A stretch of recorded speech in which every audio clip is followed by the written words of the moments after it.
Well, hi everyone. Thank you very much for watching or listening. It's Liam Hartree back with you today with another episode of Presenting Champions for the Simply Inspired podcast. And I'm very honored and very blessed to bring you a very, very special guest today. Today's guest, Elijah Everill. What an incredible story. 15-time WAKO or WAKO world champion, undefeated karate combat fighter, one of only seven people to win the Irish Open, the greatest American sports karate fighter since Raymond Daniels, co-owner of BMMA, hopefully I'm saying that the right way, recently opened a new school. Absolutely incredible achievements so far. It really is my honor to welcome Elijah to the show today. As always with this podcast, we're going to be talking obviously about the sports side, but we'll be going a little bit deeper, talking about the mindset that it takes to achieve your dreams, reach for your goals in life. We'll have some advice for young fighters out there. We're going to be going a little bit behind the scenes, talking about how Elijah prepares for fights mentally as well as physically. So stay tuned. Some great content coming up. And Champ, thank you so much for making the time for this right after Christmas and everything. Really grateful for your time. So thank you very much for that, by the way. No, thank you very much for having me on, mate. Honestly, it's a pleasure, and yeah, hopefully we can have a good talk today, and I can get some good messages across to the youth out there, and hopefully inspire. Absolutely, absolutely, no doubt about it. That's what we'll definitely do. So, a couple of things. I mean, I don't always start at the beginning with my guests, but with you, I think we will go back to your early years in martial arts. You know, some of the initial inspiration, because when I was researching for this, the Teenage Mutant Ninja Turtles came up as an early source of inspiration. I'm sure people ask you about this a lot, but I think it's really cool to go back to those humble beginnings. So can you Yeah. share with us those initial inspirations for getting involved in martial arts, please, champ? Yeah, absolutely. Well, like most kids at that early age, I was 4 going on 5, I think, at the time when I first started martial arts. So just a little bit before then, most kids at that time were into the Ninja Turtles and the Power Rangers and all those TV shows that were on in those days. And I was absolutely mesmerized by them. So I'd always be glued to my TV watching the episodes of Power Rangers and Ninja Turtles and stuff. So it wasn't long before I was trying out all the moves around the kitchen, around the living room, doing all the spinning kicks and everything. And yeah, that's pretty much what inspired me to get started. I mean, I always remember being really into like play fighting and stuff. Like me and my dad would always have like play fights and things like that. And so I was always enjoyed that side of it. And then it was one of the days where my current coach actually, well, my business partner Lee Matthews, he had just opened his school in Madeley in Tweedale, and he was obviously looking to recruit members, and he was out and about in my area and dropped a leaflet through my door. And as soon as the leaflet came through the door advertising the martial arts school, my mom especially couldn't wait to get me started because she knew how much that I would love it. My dad was a little bit more skeptical of me starting martial arts at the time, just because he's very protective over me, and he didn't want me getting into anything that was like going to be violent, or sort of had the wrong idea of it in the beginning, I suppose. But it wasn't long. So once my mom talked him into it, which she usually was able to do with most things, and I went to my first class, and my dad saw how much fun that I was having, how much I was learning, meeting other kids, and practicing all these moves and everything. And he just absolutely fell in love with it like I did. And we never really looked back from then, really. It was from that first day where I'm very lucky, really, to have been able to find my passion for what I really wanted to do for the rest of my life at such an early age. So that's how I got started, and I've stuck with it ever since. Absolutely amazing. It's an amazing start to the story. I love that. So obviously when you were there, you were enjoying it. You know, you were, I mean, as kids' classes go, having some fun with it and everything like that. And it was pretty much love at first sight, right? You enjoyed it as much in the Yeah, gym as you enjoyed it. Okay. yeah, So, one of the things I like to touch on with this is the transition people go through from realizing, okay, I enjoy martial arts, this is something I enjoy doing, to actually, I can compete, I can win, I can go far with this. And hmm, usually with people, there's sort of a switch of like, okay, I enjoy it, but actually I can sort of take this somewhere, if that makes sense. What was that right. process like for you, and what age did that start to happen for you? Yeah, so I was attending what's called the little ninja classes in the beginning. So at that point, you're learning the basics of martial arts. You're learning the fundamental, the core values of being a martial artist. You know, how to treat other people, how to be respectful. Even just learning like how to bow properly, how to get into your stance. Just those little things, which I loved anyway. But then as time went by, I started to get older. I started to move up classes. So I went from like the little soldiers up to the cadets age group. So I'd moved up age groups and things like that when I was 7, I think. And that's really when it started to take over because um, my coach at the time, Lee Matthews, he had his fight team, which was a part of that school as well. And he saw that I had some talent. And I think the main thing that he saw in me as well is that I was always looking to get stuck in. I wasn't afraid of contact. I was always one of them kids that was like, if I get hit, I'll shake it off and I'll carry on. I wasn't one to, shed tears or anything. I just get on with it and dust myself off. And I think he liked that approach that I had and that mentality, as well as having decent skills at the time as well. So he decided to put me into his fight team, and when he put me in the fight team, that was it. I'd say that was the switch that you were talking about. It went from just doing it as an enjoyment and as like a hobby to this is what is going to be my life. So we were going traveling to competitions all over the country. We were doing national squad trainings. We were going to other gyms to spar other kids. We were doing absolutely everything possible to try and better my level. Once I started competing, really, me and my family from that point, we were all in, and that's all we wanted to do is like try to get me to be the best fighter possible. Absolutely amazing. Yeah, I love that as well, that it's sort of been a family affair for you guys. It's a really nice Yeah. side. They've supported you. We'll touch more on that later on. Hmm. Obviously, by this point, your dad had come around to how far you could go with Oh this as well. yeah, like I said, it wasn't long. I mean, he was always skeptical in the beginning just because of really it was the area that it was in more than anything, being like a not a really bad area but a little bit of a rough area, and he grew up there and he didn't want me doing martial arts or anything violent that or could be perceived as violent in that area. But once he'd seen those first classes, I think he was just right. Yeah, this is absolutely brilliant. And once I'd started, and he saw how much I loved it, he loved it as well. And then it really did become like a family affair. We were all in from that point, honestly.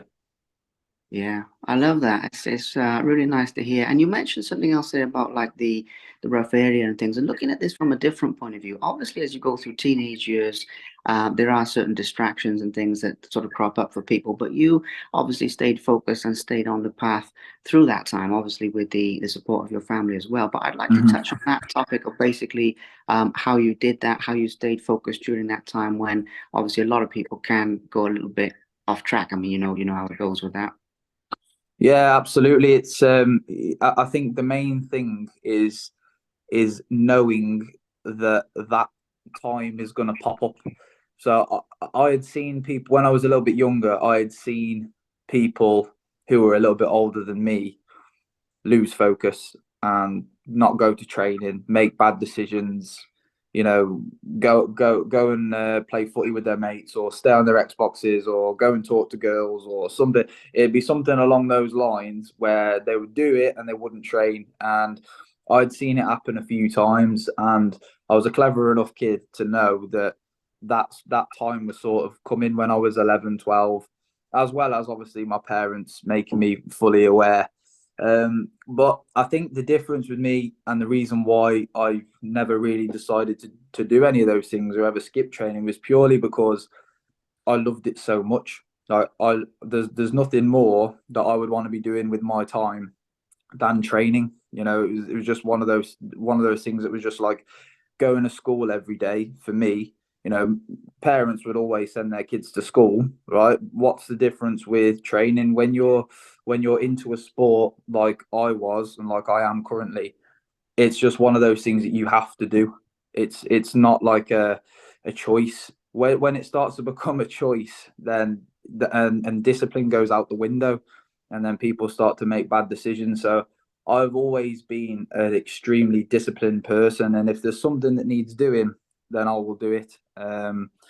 Regardless of how I feel, I will always be. If I say I'm going to be at training, I'll be at training. There won't be anything to stop me. So, but yeah, I think it goes back to being passionate about it and loving it, and not really wanting to spend my time doing anything else. If it came between going to training and playing the Xbox, I would rather go training. Whereas most kids would snatch your hands off if a parent gave them a choice. Do you want to stay in tonight and play the Xbox, or do you want to go to martial arts? 90% of kids would probably stay in and play the Xbox, which is sad. But I was one of those other kids that wouldn't. So yeah, and my dad always says to me as well. He said, a bad example is always as valuable as a good example. So it's not just good examples you need to look at, it's also the bad examples. You can see things around you where people are making the wrong decision, and you can, when you get put in that position to make a choice, you can then look at what other people have done, whether it be good or bad. But I did have some bad examples. Luckily for me, I had some bad examples, and I was able to see that and then make the correct choice when I got to be in that position. So I think that's one of the main things. Is like I was always passionate about it, always loved it more than anything, and I was fully aware that I needed to be disciplined and make the right choices if I was going to be successful. Absolutely. That's amazing. I mean, there's some great life lessons in there, as you say, learning from other people's good and bad choices, thinking of the long term. There's quite a few things you said in there that are really, Yeah, really, really good life advice. Now, on the subject of that, during this time, obviously your expectations for how far you could go were sort of growing. You were having some of these early successes, but did you ever dream early on that you would go as far as you've gone now, if that makes sense, with 15 world titles and because obviously it's a process, isn't it? It's not an overnight thing of growing into your yeah. skills, growing more confident. So again, talking about the process, and then we'll jump into some specific events from there. But I just wanted to give people this behind the scenes of the transition to inspire them. Yeah, and absolutely. I always knew I was going to get to this point. Again, another thing that my dad always says, he says, dreams aren't dreams; they're instincts. So I don't think of dreaming. I think of it like an instinct, like it's almost like destiny that it's supposed to be this way. So it's stronger than a belief. It's going to happen. It's just a matter of when. So I always believed that I would get to this point, that I would accomplish what I wanted to accomplish. And then, I haven't even gone as far as what I did think about when I was a kid. When I was a kid, I said I was going to be the UFC champion of the world. So I'm not there yet, but we'll see what happens over the next 10 years or so. But yeah, I'm still striving and still believing and still trying to pursue those instincts every single day. I love that. I love that phrase. That's a really good. I've not heard that before from that point of view, but it's a really, really good way of looking at it. So, I mean, I was going to ask you this later on, but we can touch on it now. When it comes to the concept of staying hungry and staying motivated, obviously you love martial arts, you live and breathe it. I mean, Mhm. we've talked about that. You found your place in the world early on, but nonetheless, given everything you've won so far, which we will talk about in more detail, you're still striving and you're still continuing to improve. And I think it will be interesting for people to hear about continuing that motivation and about not Mhm. resting on your laurels, as they say, because it's one thing to be motivated on the rise, but then it's another thing altogether to stay motivated at the top and to stay consistent over such a long period of time as well. And you've done both of those things. Mhm. So I'd like to touch on keeping motivated and keeping driven and keeping your skills sharp and continuing to improve at the top as well as on the way up, if that makes sense, please, champ. Yeah, and you know what? It's 10 times harder. What once you get there, when you don't have what you want to achieve, it's easier to get up every day, motivate yourself to do it. But once that's sort of like That's sort of like motivation, I would say. It's like there's motivation there. And once you reach what you want to reach or achieve what you want to achieve, it has to change from motivation to discipline. So you have to have discipline in what you do. And it's almost like a switch of the mentality, because like once you accomplish what you want to accomplish, you're no longer the hunter. You're the person that's being hunted, which again is a totally different mindset. But what I try to think about is I try not to get into that too much, where I'm thinking about defending something. I want to be always attacking something. I always want something to chase, because when you have that something to chase, that's when the fire in the belly is at its strongest. So I always want something to chase. So for me, whenever I'd achieve something, it was like, okay, we'll celebrate it on the day that it happens, and then the next day would be like, right, let's get back to work. What's next? And I'd always think like, job done. What's the next thing that I'm going to move on to now? And for me, it's like, I mean, with the karate combat side of it, it's set fights, so it's easy now, because I know that I've just got to focus on the next fight. When I was younger and I was doing competitions every weekend, it would be the next competition. There's always something that can be done better. So that's what I would always be looking to do. I'd almost like shut it off completely and forget about it. A little story, going back to, I think it was the 2016 World Championships. I actually set a record that year because I won every tatami discipline in WAKO, and I was the first person to do it. I won point fighting, light contact, kick light, and won team event as well, which was 4 gold medals in one event. So never been done before. And I think that really came into it then, because I'd won my first category, which I think was the kick light division, and I won it. And obviously, most people becoming a world champion in something are going to be absolutely over the moon. But I didn't even celebrate on the day of my finals. I'd won that one, and I honestly didn't really shed any emotion at all. There was nothing. It was just like I walked off the mat, I went back to the warm up area, and I started to warm up for the next final. And then it was about 20 minutes after that, walked back onto there, won the next fight, came off, back to the warm up area, job wasn't done. And then I went to the third fight, won the continuous, job wasn't done, went back to the warm up area, warmed up, won teams. And then it was like, okay, now I can celebrate. So it's like it's never ending. It's just always that next thing, and you can't let your emotions get the better of you. You've got to really control it and just stay focused on what's next. And that's how winning's done. Absolutely. That is incredible. I mean, there's so many things you mentioned again contained even in that one answer. And I think it's amazing. I mean, just shrugging off the victory, even staying focused, fighting back to back, and everything. It's an amazing thing Yeah. in itself. But obviously, you mentioned the 4 medals in one event there. Now, this is from a big question from my side. I don't know about from your side, but in terms of your proudest moments, I'd like to get into some of those because I was thinking about this, the way to break it down, because there's so many big wins you've had. I'd love to talk about all of them, but we'd be here Yeah. until next week. So, what I usually do in this situation, I usually condense it by saying, okay, which ones mean the most to you individually out of 15 world titles, out of so many other titles as well. Obviously, the Irish Open being one of seven, that might come up. I'd like to talk about that more specifically. But Yeah. basically, some of your most special moments in terms of big wins and the reason why they are the most special to you. Sorry, it's a big question, but it's the best way I can think of to condense this a little bit. No, absolutely. I would say the most special moments for me, looking back over everything that I've accomplished, I would say the 4 golds was definitely a good one. And that was in the Junior World Championships, and I think the reason why it was so special, one, because it had never been done, but also because people told me that I wouldn't be able to do it. And not only that, but people that are highly respected as well were saying to me, don't do that many discipline, don't do all three, because you're going to get tired, you're going to get kicked in the legs and you're going to be injured, you're going to, by the time you get to the finals, you're going to be done. Or I was hearing all this negativity, but it was almost like that was what inspired me to go ahead and do it regardless. So that was the self belief that I had. So that was an important one for me, just to prove to everyone else and to myself that I was able to do it.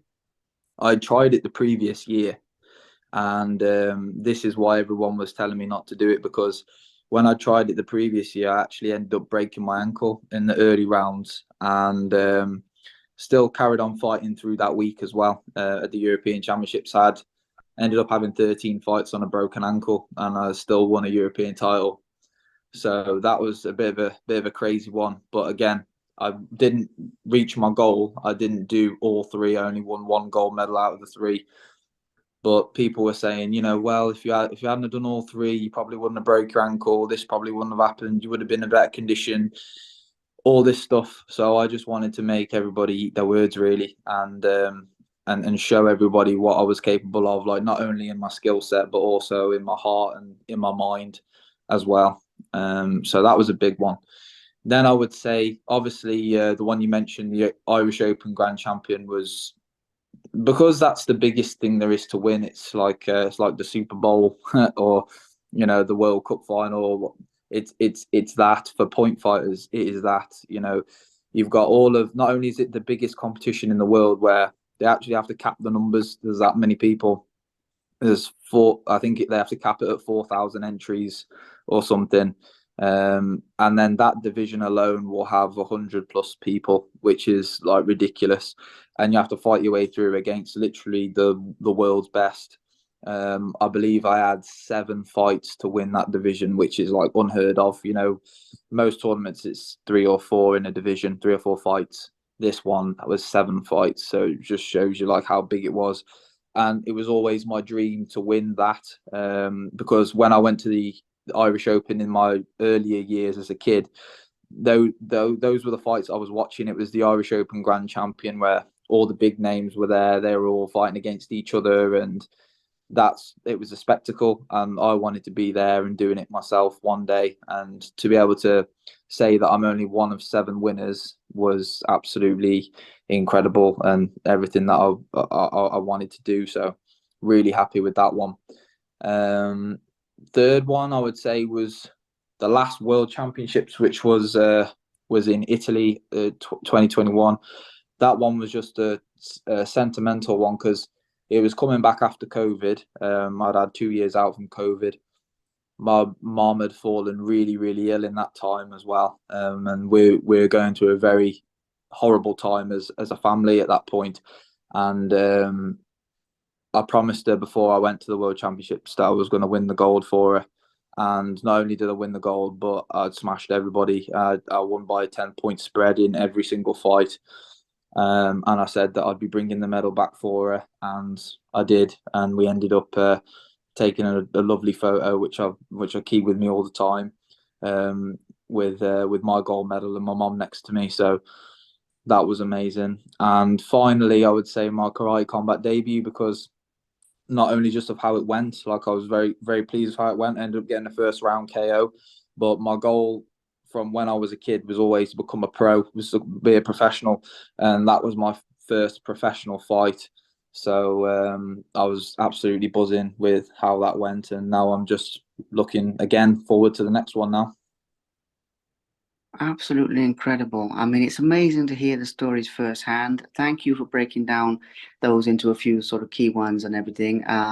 And yeah, the one that with your mum and is quite moving, I must say. I don't say that very often, but listening to this, I will touch on that some more very shortly. A couple of things just to highlight that you mentioned there. Now, you mentioned earlier about not celebrating and shrugging off some of the victories, but obviously with the Irish Open, there was emotion. You did have a very profound effect on you. So, can you share with us what went through your mind in that moment? Because I know you did touch on that just now, but it's something that people don't necessarily see entirely just from watching the win, if that makes sense. So, when you were Yeah, announced as the winner, how do you describe a moment like that?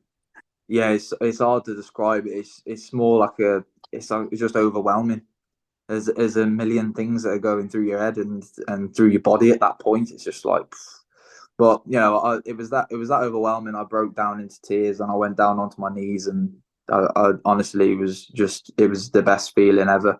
But really, I think what was going through my head was, right now you're the best in the world. which is like, that was always my goal. I think most people would say the same. If you win the Irish Open Grand Champion, at that current moment, you are the best in the world. So being able to like just know that in my own mind was unbelievable. It's what I'd worked for all of my life. So it's like not only those my sacrifices paying off and everything that I'd done, all the training, all the day-to-day work, the studying of opponents, go traveling all across the world at my own expense to train, to learn from other people. There was also my parents as well, and everything that they've done, because it was all for me to get to that point, was to be the best in the world. And it was almost like that's how I was repaying them with the victory, to show that, you know, it hasn't gone to waste. All that work that we did absolutely came off. So there was a lot of emotion. Yeah, absolutely. I mean, it's again, it's amazing to hear it firsthand. It's one thing to see the win, and obviously, you know, you get a feel for the emotion, but to hear it from your heart and from your mind is a different thing. The broken ankle thing as well. I wanted to touch on that because there's some lessons there, and I think one of them, not to state the obvious, is when things don't go according to plan, which I'm sure is quite often in what you do from a certain perspective, how you stay flexible because there's something here. I think what I mean by flexible is I mean fluid to adapt to Mm. situations, something maybe that wasn't in the game plan, something else that was going on, even if it was something going on in your life outside of competition as well. But in terms of how you stay flexible, I think it's an important aspect of mindset not to be too rigid. So obviously you broke your ankle. I'm sure you didn't plan that, but you carried on and adapted. Yeah. Adapted very well. So basically, how do you do that? How do you adapt in those situations? Well, I mean, having a broken ankle is tricky to adapt because, you know, let's say, for example, you break your hand. Okay, you break your hand, it's not ideal, but you've got another hand and you can move and you can kick. So there's lots of weapons that you can use, right? With a broken ankle, I couldn't kick, couldn't move, I could punch, but I couldn't reach my opponent with my punches. So it was like everything that I was trying to do, I wasn't able to move in. I wasn't able to put any weight on it. I wasn't able to pretty much do anything. So my whole movement was gone. It was almost like I was a punch bag, really. But I think having the fight smarts to just do to adapt to that situation. I mean, there was some key things that I was obviously aware that I couldn't do. Like I'm really known for my blitzing ability. I wasn't able to blitz because I was putting so much weight onto my ankle.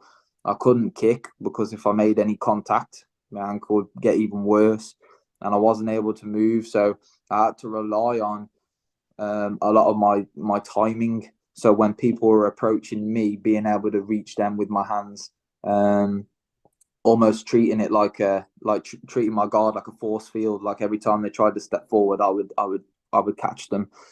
Things like that, just playing it smart. But it was very very difficult. But the main thing I think in that situation was just like the mental toughness of it, because the way it works in the WAKO Worlds or European Championships is you fight daily. You see, so you have one fight. Obviously, in my case, as I said before, I was doing 3 disciplines, which meant I had 3 fights per day, where most people were only having one because they were only doing one discipline.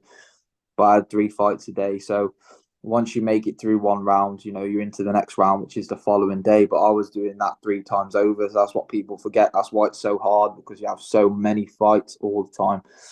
But yeah, I'd broken my ankle and I continued fighting on. I remember my dad saying to me the morning after it had broken, I remember getting up and seeing my ankle was just like black, like completely black and blue.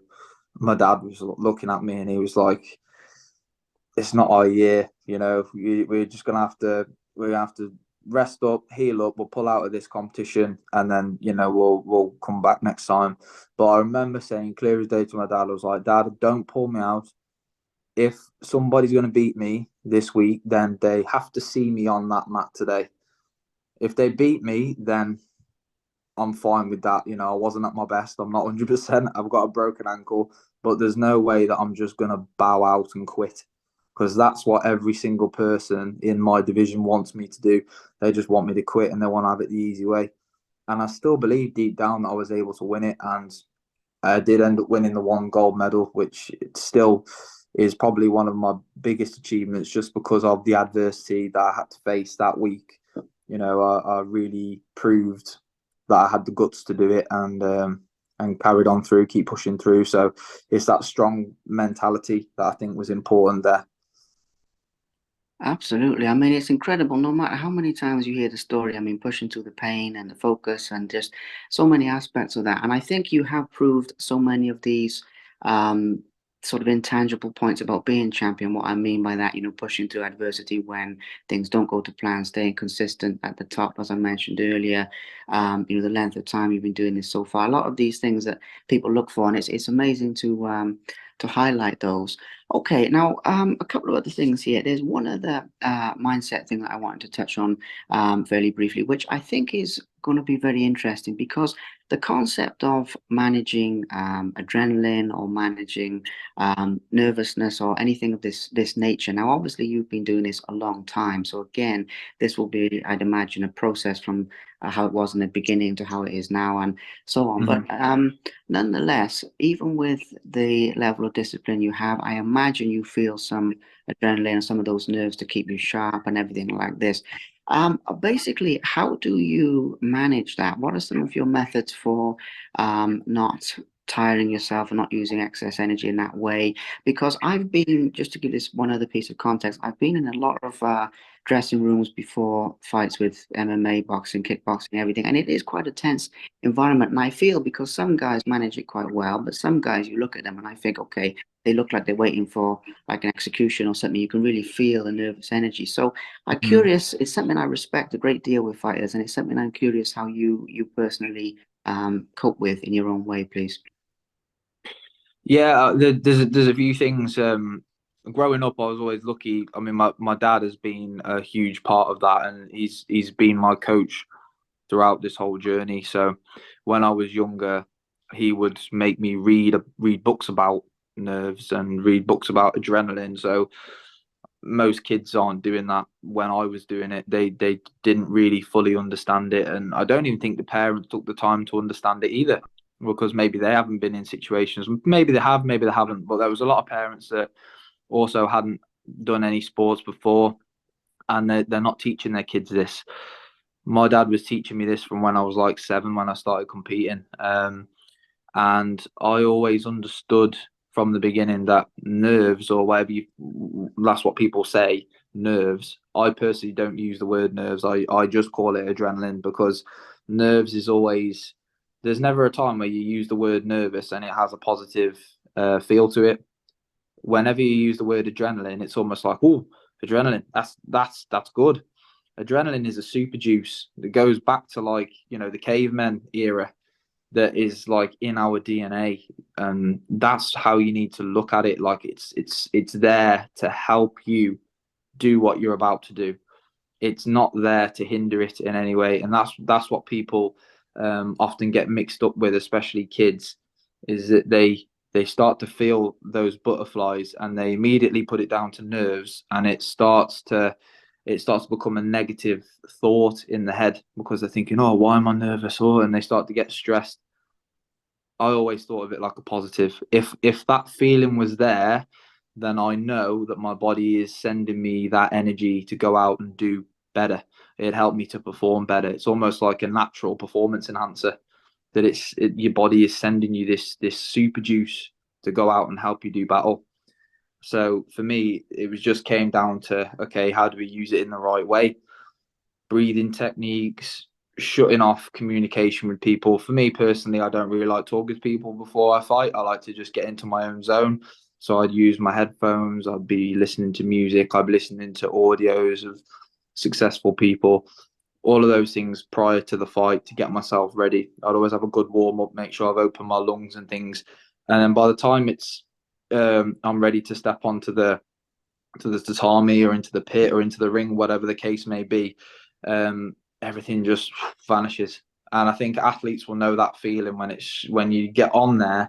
It's like all that build up prior to it just goes away, and then it's just like full focus from there. So one of the things that I do when I actually get onto the mats, is I would always do this trigger, and whoever my coaches I would do the trigger with, most of the time it'd be my dad, and we do this trigger where it's a little routine we have with our gloves, where I'd bang the gloves and we'd turn around and I'd face my opponent, and as soon as I make eye contact with my opponent, it's like, okay, it's game on now. Nothing else exists. No people, no situations outside of here. Nothing at all except for just me and that one other person, and that really allowed me to help focus. It was almost like a change of character. I've listened to a lot of things from Kobe Bryant. He was one of my heroes, and he says the same thing. It's like when in the Gladiator, when he like picks up the sand and he's like rubbing it together, with his fingers, and it's like it's game time. That's exactly how I think of it as well, just in a different situation. But that's it. It's that having that trigger where you sort of come out of your character outside and you become this new character when you get in there, and it's just full focus on what you got to do. Yeah, it makes a lot of sense. It's something I find really fascinating about something that people in martial arts have to master, and it's an amazing thing. But yeah, what you said there, and I think for the young ones out there, it's a very important lesson. Everybody has these feelings, but it's what you choose to do with them Yeah, that really, really counts. I know, I love that. And I will underpin that and just say as well for other life areas as well, even if you're doing your exams or you're setting up a business or you're doing something yes, else to make you nervous, that still underpins and that still works for. absolutely. Yeah, yeah. It doesn't have to be a fight. You can feel nervous about absolutely anything, but once you recognize that it's there, it's in your brain. It's there to make your brain that little bit sharper, that little bit quicker for everything.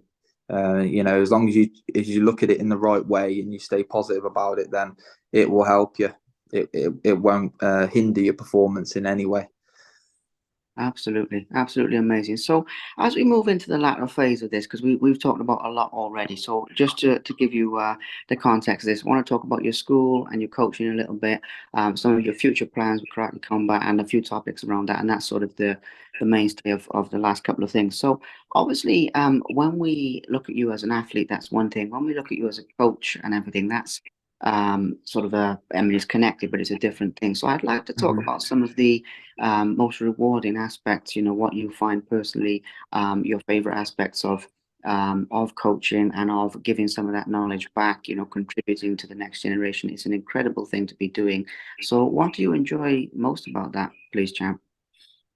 I think the thing that I enjoy most about it is seeing the progress of the kids. When I first opened the school, like I'd seen it before. I've been coaching a long time, but I think when they're actually your students and you start them off from their very first class, and then as time goes by and session by session, you start to see kids just change into a totally different person. I've had so many kids that were too frightened to go onto the mats the first time, or had to hold mom and dad's hand when they went onto the mats, things like that, and just quiet, wouldn't answer any questions, don't talk, and then as time goes by, you just see that totally change, and these kids like turn out into confident, um, confident individuals that are just thriving in the dojo, enjoying themselves, smiling, talking to other kids, joking around, having fun. Like that's the best thing for me is that you just see like a transformation. I've always said that I think martial arts is the best thing you can possibly get your kids into. Other sports and other activities, obviously, anything you can get your kids doing is great, but I don't think there's anything that really um, teaches kids that like the core values of like being a good human being, like martial arts does. It's not just the physical benefits that are there, but it's like the personal benefits that it has as well. It sets you up for life. So I think that's one of the best things about it is you see these kids growing up to be lovely kids, not only skillful in what they do, but you see them grow up to be lovely kids, treating everyone with respect, and understanding that if you want to be successful, you have to work very hard as well. So I'd say that's probably the best thing for me. I love that. I absolutely love that. How you've really distilled, well, the core essence of martial arts really into a few very simple descriptions there. As you say, teaching people to be good human beings, teaching them about life. It's a wonderful thing, and it's however far they go in fighting. I've seen it as well. You know, if they want to go far, that's great. But even if they switch and do something else, those core lessons they'll always carry Yeah, them. And it's a wonderful, must be a wonderful thing to be involved in as a yeah, coach. Or I should say as a head coach, actually. I mean, I should have mentioned that. But anyway, amazing work. Obviously, setting up your school, we'll talk about that. We'll talk about your future plans, and then we'll wrap this up because I'm mindful of your time and our listeners as well. But setting up your school, BMMA, as I mentioned at the beginning, with your business partner, Lee, as well. What was the inspiration to go sort of from coaching? I mean, I guess you were coaching in other schools and things, but to then set up your own venue for this. What was the inspiration for that in the beginning, please? yeah. So having a school is always something that I wanted to do. That was always a dream of mine, was to be able to have my own school. But the way things had worked out, so Lee is the owner of what's called BMMA, which is British Military Martial Arts. And I was teaching at the same school where I started in Tweedale. So I was teaching there for a good 3 or 4 years, doing classes and helping out and doing things like that. But COVID came round, and when COVID came round, obviously the school had closed, nobody was doing anything. So really, that in that time, that sort of 18 months to 2 years was a really good time for me to plan what I wanted to do. Because with me being so busy, like I was doing seminars all the time, flying all over the world competing, it was really difficult for me to like sit down and thoroughly think and plan something out like big like this, like opening a school. It was hard for me to do that because I never had the time. COVID forced my hand and made me really evaluate, okay, where do we want to go with this? Are we going to come out of COVID with something? That's what I really wanted to do in that time, was like I wanted to make sure that it wasn't just me just sat at home, just watching telly. I wanted to make sure that when I came out of COVID that I was better off. So I used that time to plan the school. I spoke to Lee and said, like, let's work together. Let's build something called BMMA World Champion Academy. So BMMA being his side and the World Champion Academy being my side. Let's work together. Let's open a school. So we started to look for locations. We got the logo design, all the fun stuff. And once it was like coming to the end of COVID, I think there might have been a few restrictions still there, but most of the restrictions had been lifted and we're able to do activities again. We were in our location from that first day and we were running classes. So that was really a fantastic moment for me, opening my school and starting like a new chapter really. And I'm just glad that I used that time really valuably during COVID, and I definitely did come out better because it's probably something, if COVID didn't happen, I probably wouldn't have been running the school now. I probably would have just carried on doing what I was doing at that time. So I'm really, really, obviously not grateful for COVID, but I'm grateful in a way that it forced my hand with it, and I did it quicker than I probably expected to do it. Absolutely amazing. Yeah, it's an incredible achievement in itself. And as I said earlier, passing on your knowledge to the next generation or to anyone who wants to learn. I mean, it's one of the highest things we can aspire to in life, in my personal opinion. So it's amazing that you are doing that. The last thing to talk about is really your future. Now, one of the things that's really stood out to me during this is, you plan things for the long term. Like you said earlier, when you were a kid, you were dreaming of what you're doing now. Now you're dreaming of well, I shouldn't say dreaming because of your dad's phrase, but you're tapping into your instincts, shall we say, for Yeah. what's to come, even 10 years from now, I think you said earlier. So I don't mind how much of this you want to share or how far forward in time you'd like to go, if it's a couple of years, if it's 5 years, if it's 10 years. But broadly speaking, to outline some of your goals, obviously you're undefeated in Karate Combat 2-0 there, I believe. So that's going in an amazing direction as well. But you mentioned the UFC, you mentioned other things on and off as we were passing. So, can you share with us some of where you'd like to be in the future, however far you'd like to take that, please? Yeah. As for the future, that's obviously what I'm thinking about right now. Is like how far can we really take this? Um, and the karate combat, it's work again. There's another thing that just sort of came about last year. I probably didn't predict that I would have gone pro this early, but things like this happen, and I had the opportunity, and I was willing to take it. So it's going very well so far. 2-0. My goal within the Karate Combat organization is to be the champion. So I'm hoping. I mean, my division is stacked. There's a lot of really good fighters in this division, and a big number of them as well. So I'll probably be looking at having a few more really good fights, getting some more experience in the pit under my belt over the next 1 to 2 years.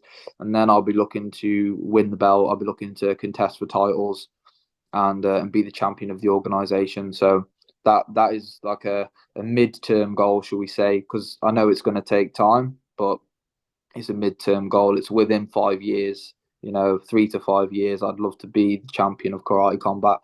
And then moving forward, um, if the opportunity was ever there for something like in the big leagues, like the UFC or something like that, then I'd be an idiot to turn it down. I think the MMA thing sort of went away from my attention for a long while, just because of how busy I'd been getting with all the kickboxing and everything, and I didn't really like the direction that it was going.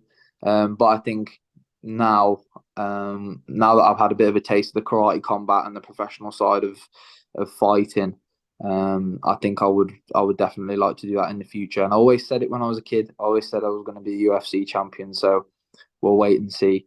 Everything that we've ever said or everything that we've ever set has always happened up to this point. Everything's happened. So I'm really looking forward to this like next chapter now, and yeah, we'll just see if this one happens as well. Absolutely. Well, I believe it will, and I believe that there will be room for an episode two down the road as well. You know, when you are the champion in karate combat, and when you're in the UFC or Bellator or whatever, that road takes you, we will definitely do an update then, because it's amazing you've achieved all this, and there's still so many years ahead of you as well. So I've got you at sort of a midpoint in the journey. I wouldn't say it's quite early days, but it's nowhere near the finish line either. So Yeah. it's absolutely amazing. Really, I want to thank you very much for your time, first of all. Obviously, straight after Christmas, appreciate that. Talking to me right before your fight as well, because I know you said earlier you don't like to do that. So thank you for responding and setting this up before that last one. And the only other thing I'm going to mention very, very briefly is we've talked about your dad and how he's helped you a lot. Is there anyone else that has, and we've talked about Lee as well, not to miss him out, we've talked about your mum. Is there anyone else that you'd like to mention who has contributed to your journey in a very important way that we haven't touched on? And then we'll wrap this up from there. But I just had the feeling there might be something there. I think it's everyone that's been a part of the journey. Like they always say it takes a village to raise a child, and that's so true. It's not just one person or two people. It's so many different people that you learn from and share different parts of your life with. So obviously, all of my coaches that have helped me get to this point, because there's been many of them. I've gone to many different schools, many different gyms, and learned something from all of them. Teammates, friends, family, and then of course my opponents. This is what people forget. Your opponents play a massive part in your success as well. They're the ones that are pushing you every single day to get into the gym. So I'd also like to thank my opponents, even though they're trying to take something from me. In doing so, you're helping me get better. You're sharpening that iron. So I appreciate you all. Thank you very much. Well, thank you very much, champ. Not only for making the time for this, because I was thinking half an hour, 40 minutes. I mean, we've been an hour, we can talk. So thank you so much for being an open book Oh, and you're sharing welcome. about your life. I'll say to our listeners, plug into what this man is doing on social media as well, because I know you put a lot of stuff out there. You have your own podcast as well. So there's other things going on that we haven't talked about. So everyone listening to this, join the journey of what Elijah's doing if you haven't already. I'm just going to take a quick photo of us talking just so I can post it and say the interview's coming soon, and then I'll let you go. Sounds good, mate. Just do that a minute. Let's do another one. There we go. Well, thank you very much for your time. Best wishes to your family as well, and Happy New Year. I really appreciate this. Over the moon with this. So thank you very much, and best wishes to you, mate. Thank you. Thank you very much, mate. Appreciate your time, and enjoy that Cyprus sunshine, mate.